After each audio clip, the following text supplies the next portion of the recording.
Hi. Hi, everybody. Welcome to Multifamily Her. Today we have an exciting episode with a special guest that we'll be introducing right away.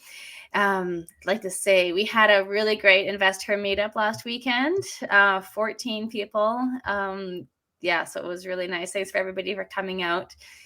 Our They next used one to will be two be hours long, and now they're like four and a Oh half yeah, hours long. we were there for 4 hours. So it was really great to meet all the new people that came out. And I'm just like, I'm just so touched every time when everyone's just like so glad that they came. I'm like, awesome, like that. It makes it worth like hosting and putting the effort into doing this. Yeah, So 100%. and our next one will be March 4th, so the first Saturday of the month.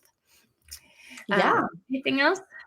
No. I think that's it. And I wanted to introduce our special guest. Her name is Jennelyn Gagatiga. Jennelyn actually is a pharmacy graduate and an MBA degree by profession, and she works in an American personal care company in the Philippines as a product and market research developer.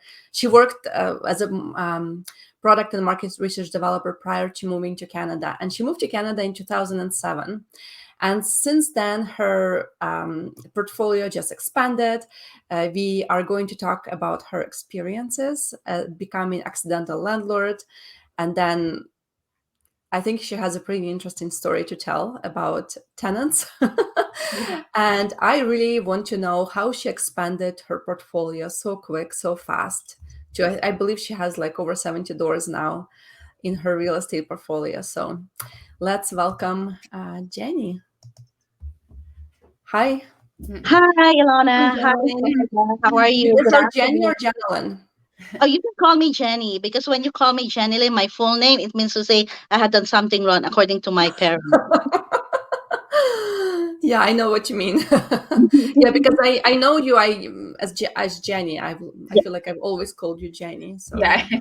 It's just a legal name, right? Like, when we write our legal name, when signing papers and any legal documents, we just need to write the full name. And by the way, good afternoon from Ontario. yeah. Yeah, Yeah, welcome. welcome Yeah, here. Jenny's And joining here, us. like you told us, it's before we came live that it's pretty warm in Ontario. So Yeah, not +3 like in Edmonton, but a lot warmer. So it's pretty nice. And it's like February. I can't believe that it would be I that know. warm I in mean, February. Yeah, it's our fall spring, so don't get too. Yeah, fall spring. Yeah. So, yeah, why don't you start off telling us like Alona gave you a bit of an introduction, but Pretty why brief don't you just tell in introduction. your own words like kind of a bit about yourself? hi. Yeah. So, first thing first is I would like to thank you for having me here. Like, I really commended you for killing in your own space in multifamily and real estate development. So, for me to begin my journey, it's just inspiring to see ladies out there who's killing it because we're not that many. But I also wanted to commend our forever Santa who's always supporting us and signing the checks when we are acquiring property. So don't neglect our partners because they are the one who make us successful behind the scenes. So we do the 100%. legwork. Yes, exactly. Yes. So true. I couldn't do it with Patrick without Patrick's signature. No. No. Exactly. Even my husband too. That's why I call him Forever Santa because he's always there to support me. So I'd like to start a little bit of myself. So thank you for that great introduction. And I'll just extend a little bit of that. It's like, yes, I came from I am an immigrant. I came here in Canada under the Skilled Federal Program way back in 2007. And at the time, I was already thinking of buying my principal residence because I just hate that the fact that I'm renting and like the money just goes to the rent. It's not something that build up the equity. So right there and there is we bought our principal residence way back in 2009 here in Mississauga. And then when we are refinancing our principal residence way back in 2015, I have a realtor say to me like I was really thinking of buying my bigger home, and he said to me, why do you need to have a bigger home? Why don't you have buy a second income property because that would be your retirement money down the road and park it there forever or when your time ready to retire. So I said, true enough, I follow his advice. So I bought a second income property, which is a single family, which is 3 blocks away from my place. So up to this date, I still kept that property. And I would say, like, the equity built on that property, my very first rental property was like 3 times the price right now. So I'm just happy when the time that I would retire, that's my retirement money already. Wow, So that's where I that's started. amazing. Yeah, it's good that you took that advice. And so, how did that first rental property go for you? Oh, okay. So after okay, I was just so happy and excited because there's a bonus there. Right after the closing, I have already a tenant in place, put by my realtor. And then, like, I was so happy during the first year because my tenant is meticulously clean and his furnitures are high-end furnitures better than my furniture. However, like, I thought, like, everything is like a happy ending story. After 1 year he stopped paying the rent. He got into like messy divorce with his girlfriend, and he has no income coming in, and the rest is just totally mess with him. So I said, like, I'm kind of in the situation that I don't have extra money to put in for the second mortgage. So what I did is, like, Google is my friend. I reached out to my Google friend to search for any real estate organization out there that would help my situation. And I was able to find an organization based in Oakville. They assigned me a paralegal to handle this situation, and they didn't charge me anything about that. They just told me because they know that I'm just starting up, right? I don't have that much money at the time when I was beginning. So they helped me out, and they gave me information about the rules and regulation, what forms to fill up, what's the next step. True enough, before the sheriff came, I was able to evict that tenant. And at the same time, all the arrears that incurred during that period of non paying were all paid up by his partner. So that's the beauty of having really like good lease or standard list in place to protect yourself. So when this one comes, you are ready to go with all the necessary steps that you need to proceed with the legal things. So I'm just happy. And then at the time I joined their membership and I'm still with them. Actually, I was just there this morning. Like I always watch their economic update, but I also wanted to know more and like, learn more about how would I scale up, not only considering a single family, because I realized that as the years goes by, the property increases and sometimes it doesn't support the rent. So I reach out to any organization that specialize in more than 2 units. And at the same time, I expand my portfolio from Mississauga to Niagara, where I bought like um, duplexes and student rentals because that yields the higher rent. But Niagara is getting pricier. So I dive into Windsor way back in 2019. And I said, like, this is the first time that I'm buying a multifamily, which is a 15-door units with no experience at all to begin with. So I just have my Wow. realtor again to support me because like I was trying to do like learning by myself, a self-made entrepreneur, trying to learn wholesaling at the time with minimal information from there. But right now there's just so many information out there. They're so lucky and spoiled to have all those available information for free sometimes. Yeah. I So you remember kind the. Sorry, go ahead. Sorry. I just want to give a recap. So you got the first rental property, then you got into student rentals Mhm. and short-term rentals to get more cash flow. Yeah, at the time, And it was wholesaling. 2019. I don't know yet the short-term or mid-term rental. It's only recently last year Oh, that I got to short-term mid-term rental because at the time, in way back in 2018, the long-term rental still makes sense. Like I remember in Niagara, like in St. Catharines, you'll buy a single family bungalow with a potential of a second unit on the basement, and then you spend like probably less than 100,000 to make it a legal unit. So the numbers still make sense when two units are being rented Mm-hmm. with corresponding to the purchase price. And then the student rentals with so many number of rooms in that area still makes sense at that time. You know, what's amazing to me about your story, Jenny, is that like you had this bad experience with the first tenant Mhm, who, after a year of pain, mhm, stopped paying, mhm. and then you still wanted to expand your portfolio. So that did not deter you, that did not scare you, that did not tell you, oh, this real estate, I'm not going to go into real estate. You actually dive in more into real estate, which is what's amazing to me. And kudos to you for doing that.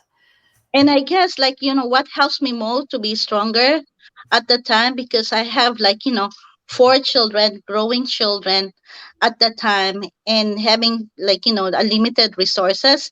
It's not something that I have a choice, that I have to make it, right? I need to make it happen by hook or by crook. Yeah. Yeah, you got to figure it out one way or another. No. It's gonna, Yeah, exactly. yeah, nice. And Now tell us more about so the 15 unit was your first kind of multifamily?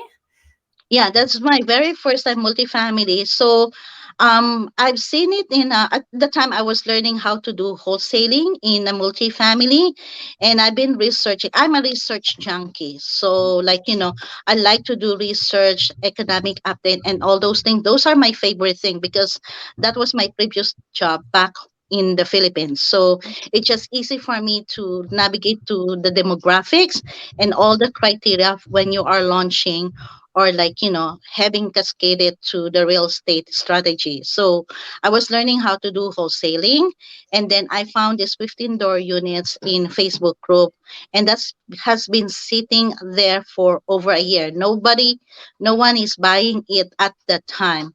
So I Yeah. took a job. I went what to my year was it, Jenny? Do you remember? that was 2019, February 2019, Yeah. and it's in Windsor. So when I asked my GTA mortgage broker, because I usually use my GTA mortgage broker way back then when buying and purchasing properties in Niagara and Toronto or Mississauga, they're okay. But when I mentioned to them, like, Windsor, well, Windsor is not yet that popular place to invest. It's just becoming true right after I purchase it. So it's kind of like difficult to find lenders to finance it in Windsor. Good enough, we have like an A lender that was able to support the financing on that, and I just have to give a certain percentage of the down payment to close the deal. And then supposedly that was a wholesale, but it turned out to be a wholesale because there was one interested on it, but suddenly gets sour, and he just wanted to the contract to lapse, and he wanted to take it by himself. So Jenny, like walk me through this process. How do you even you said you didn't have formal education in Mhm. multifamily before you bought multifamily with the help of only your realtor. Like, Yeah. how does this process even work? Like in your head, what is happening in your head when Yeah, you're that's hard. deciding that's it? Today I'm going to Windsor. Why Windsor, first of all, and second of all, like what is this process in your head that today I'm going to Windsor and I'm buying this apartment building? Yeah. What What gave you made that you confident confidence? that you did the due diligence? Yeah, it's the eagerness to learn. Plus, the thing is, I've been searching around like Facebook, Marketplace, Realtor, talk to different realtor. It so happened that my realtor is also a wholesaler, in the Northern Ontario. But when he looked at this property, he said like, his eyes blink. And when I look at the numbers and I showed the numbers to him, he said like, you know what? This is a good opportunity. This is around like 8% to 9% cap rate at the time. But Windsor right now is like 6 to 7% cap rate. So we work out the numbers, we reach out to our different network. and we did all the moving parts on it, and then we end up getting a partner on this and close the deal. And during that, like, managing the property itself, of course we have a property manager in place there, but we realized that there's so many learnings and moving components of owning a multifamily, from having, like, to take consideration about the capital expenditures and all the ongoing expenses like utilities and other stuff that will not consider during, like, initial due diligence. But learning through the hoops and hoops of that is you get all those education right from the get-go. This is a first-hand experience that you learn, so that next time you are all equipped with those interesting points to consider when buying a multifamily. Nice. So you had some help from your realtor, but mostly just took a chance, and you learned a lot from just going through that experience. So that's Yeah, amazing. And it worked out for you. Like, is it? Do you still have the property? yeah. So after, like, 3 months, because it's supposed to be like a wholesale turned to a wholesale. So we sold that property after, like, 3 months. But true enough, after, like, 6 months, that property prices went really, like, over the roof. That when we appraised it at the time after we sold it, like 6 months down the road, that's where that Windsor start to boom. Like, you're getting like this is a 15-door units, and the price is almost like close to, like, 2 million. So that instant equity already right from the get go. But at the time when I sold it, I said, I don't know what I don't know, right? So looking back to that, I should have kept it for more years. And then, like, you don't need to do anything because it's ready. It's like, it's earning income as is. You just need to do, like, minor renovation into it. And then there you go. Hmm. Amazing. Good for you, Jenny, for taking action and jumping into it. That's Yes. Yeah. Sometimes you don't need to know everything in order for you to jump. It's just a matter of, like, the interest. Like, for me, like I say, when I saw something like potential, I have this kind of, like, vision that even I don't know right at the start, I said, like, I will just figure it out down yeah, the road. Right? Yeah, yeah, that's such a good attitude to have. Yeah. Yeah, exactly. definitely. Yeah, trust yourself and that you will figure it out. That's so true. Yeah. Yeah. Trust your God as well too, no? You And does know, that Jenny, kind of like I wanted to switch, if you don't mind, direction a little bit, just to get a little bit better, and to give the perspective for the viewers, who you are as a person. You're a mom. Are you still full-time employed? Yeah. Can you tell So us a little bit like about like how many kids you have and how is it that like you juggle all the different aspects of your life to be mhm. able to accomplish so much in real estate? Yeah, I would say I have a big family, so we're eight of us in like in our place. So I have four children with me. So three are in university already. So imagine that is also a separate mortgage, right? And then having to support them financially with their career, and hopefully they'll be successful on their own so they can move out of the house, right? And then we have my youngest one, which is like turned 14 years old. He's my HOB. When I say like HOB partner, he's my high occupancy vehicle partner when I'm going and visiting to my place, when we are going to the priority lane or the two passengers and up, because it just saves me time rather than going to the ordinary lane. So I'm going to the fast lane, going to Niagara. He's always been supportive of me, and like he's learning my skills as well. He's very, like, practical. He had done like assembling of one of my short-term to mid-term rentals, and he did, like, assembly the living room furnitures and the kitchen furnitures at such a young age. So I'm just happy where my kids are, and even the second kid that I have, like, I was just so happy. I think this is the biggest accomplishment of being a mom, having to help your children able to buy their own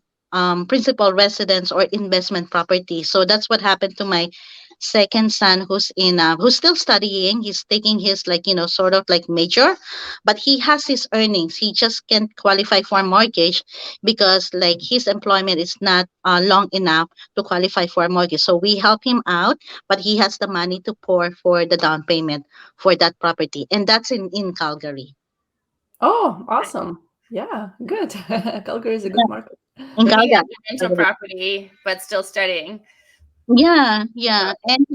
And I'm just so happy. Like for me, my biggest accomplishment is more of the family side because like the thing is I watch them be successful and at the same time be independent, but also realize like you have your own corporate job, but at the same time take note that you're also building your generation of wealth because by the age of something you wanna like leave your corporate job and be a full time investor if that is what they wanted to choose. But among the four, I mean like I think every one of them are listening to me.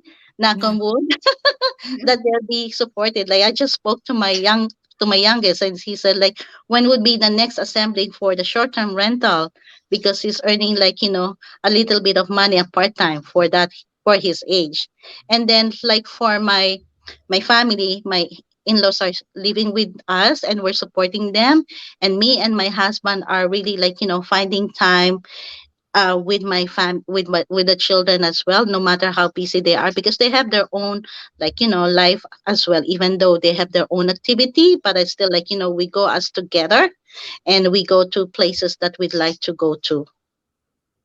So you still like manage to find time for family and Yeah, yeah, yeah. exactly. And then I still like, there's in transition, like you and you're sorry, you quit your job already. Like for me, I'm also on that transition. I just have to consider so many things prior to that, but I'm ready.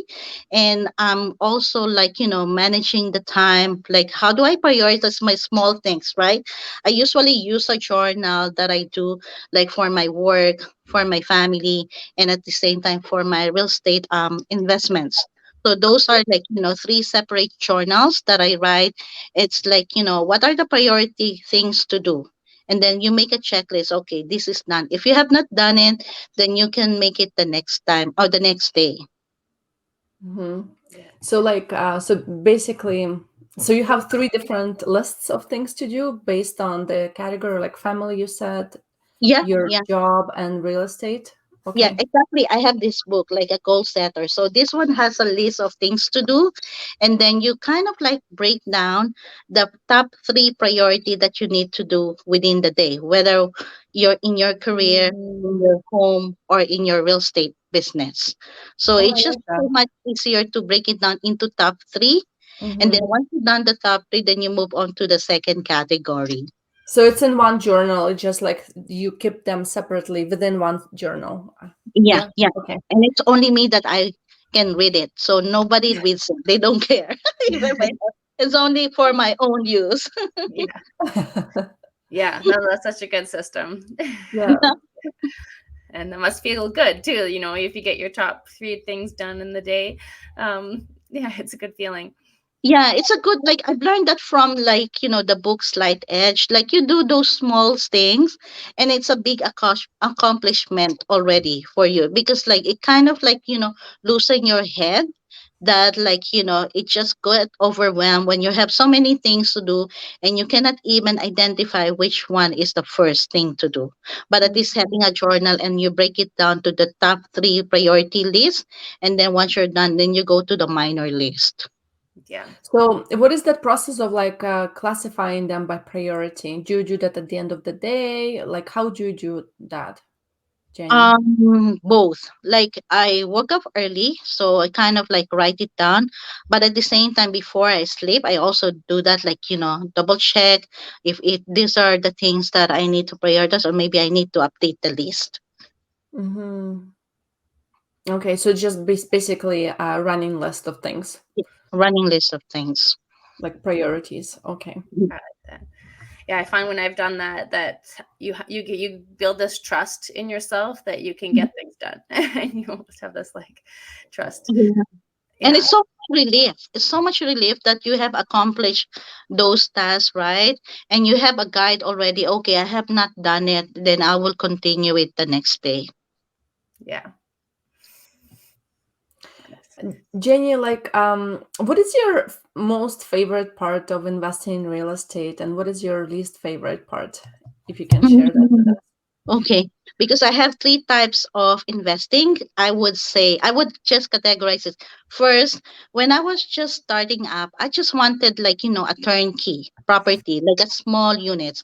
It's a single family or student rentals or a duplex because it's just so easy to manage, right? You can even manage yourself. I can even manage like, have someone manage it, but it's just so much easier for me.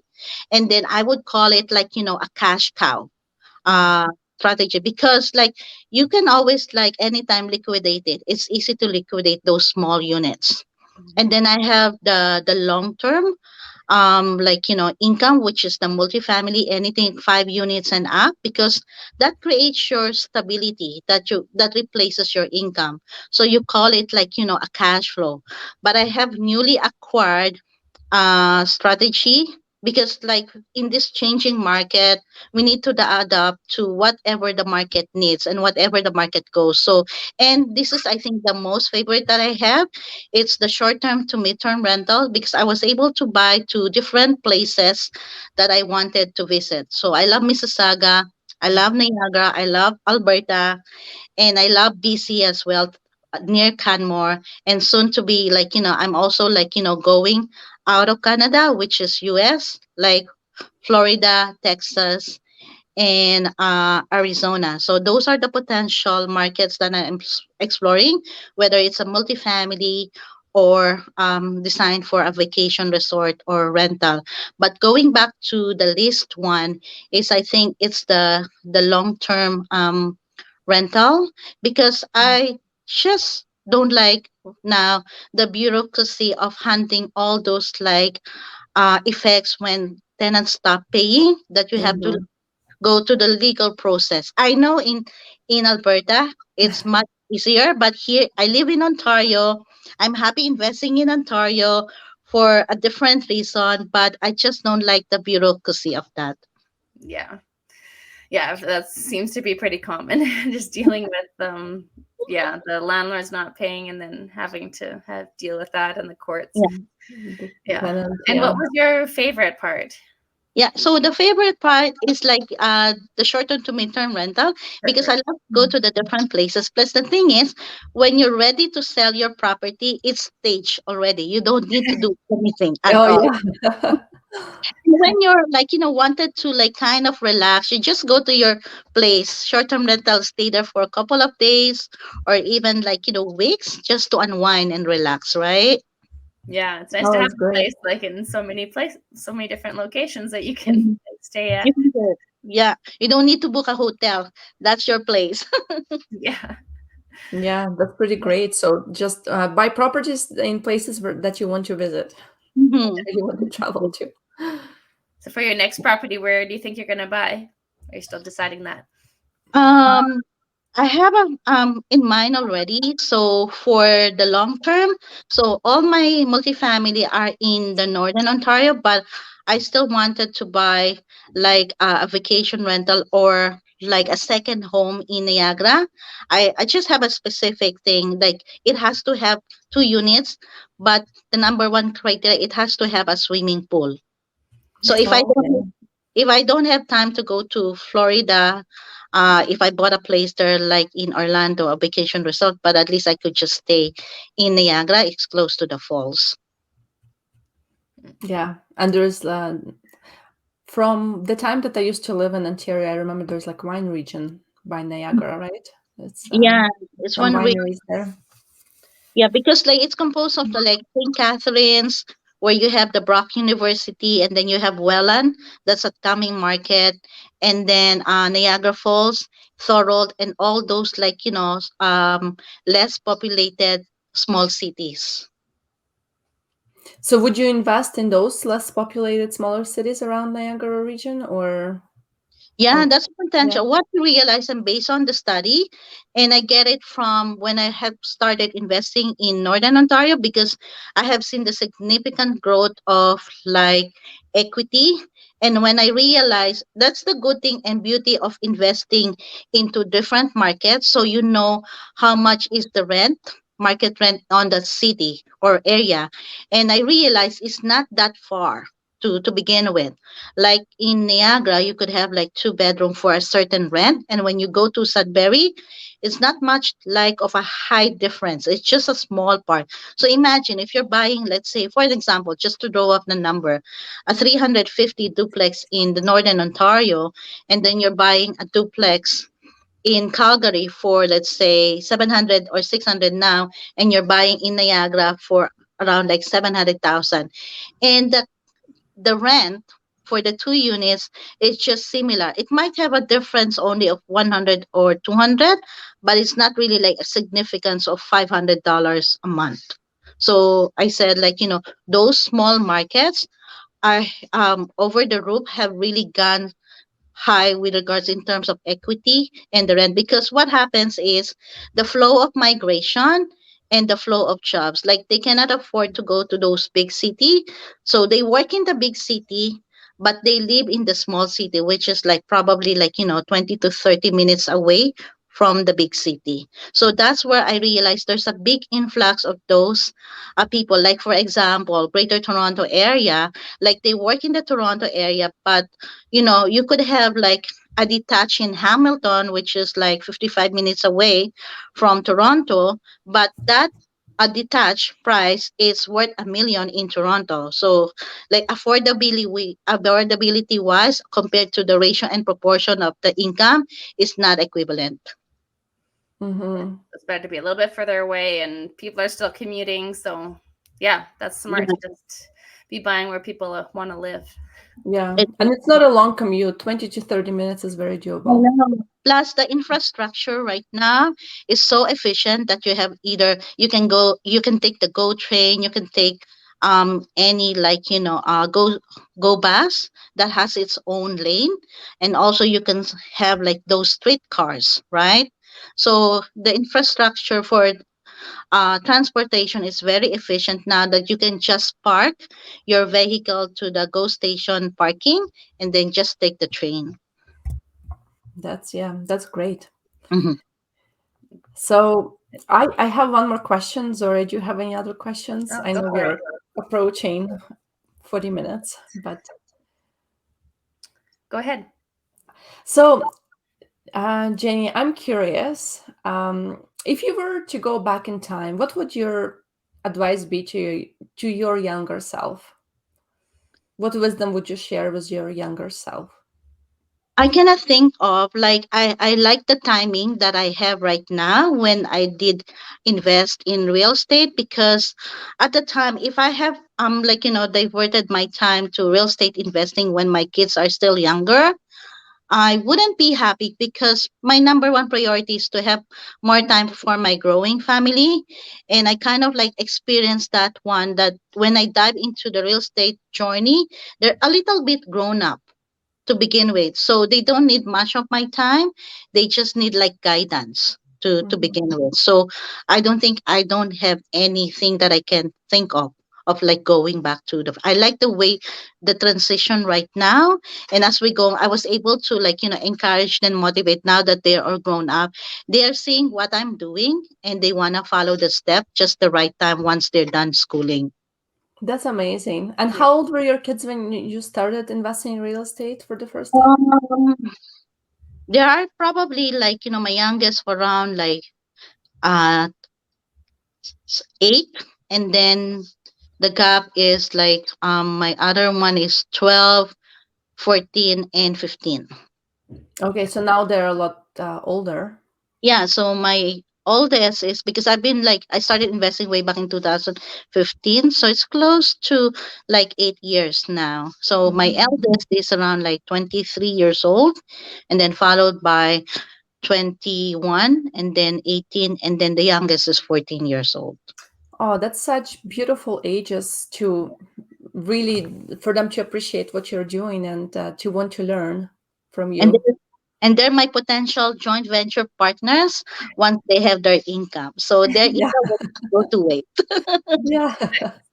Yeah, I think I that love just it. goes to show that it doesn't matter really what age you get started. If you have like young kids and you haven't started investing in real estate, like don't worry about it. Like, yeah, like there's no, And if you want to wait until aware. your kids grow up a little bit, that's fine too, right? That's what Yeah, Jenny was saying.